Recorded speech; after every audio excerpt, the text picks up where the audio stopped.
kamar yadda kuke gani wa'annan sababbin fina-finai ne wanda muke sakawa a cikin group na VIP wanda muke muku talla a kowane lokaci. Idan wani farkon zuwan ka wannan shafin namu kake mu je da bayanin mu, idan wani farkon zuwan ka daure kai mana subscribing da alama kararrawa da zarar mun dole shirye-shiryen mu za ku same su akai insha Allah. Kamar yadda kuke gani wa'annan su ne sababbin fina-finai kaɗan daga cikin fina-finan da muke sakawa a cikin group na VIP wanda zaka iya biyan kuɗin ka ne yan kalila wanda za a saka a cikin tsari na VIP duk wata, wanda duk ƙasar da kake idan ka ɗauki lamba muka yi mana magana za mu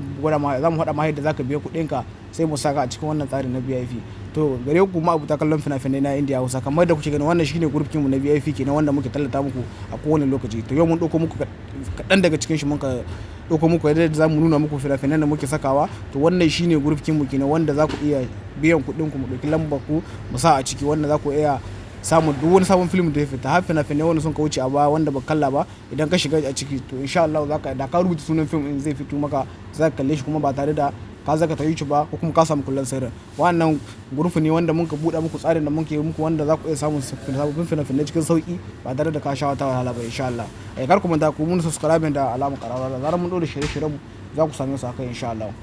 Kina duk wanda suke son fina-finai to muna dora muku lambar mu wadda za ku iya taɓo mu ta WhatsApp ko kuma ta Telegram wadda kuma akwai link muke saka muku da na WhatsApp da na Telegram wanda za ku iya biyo mu sai ku yi muna magana masu admin sai ku taɓo mu ta private sai ku biya kuɗin ku duk ƙasar da kake insha Allah. To idan ka shiga cikin wannan group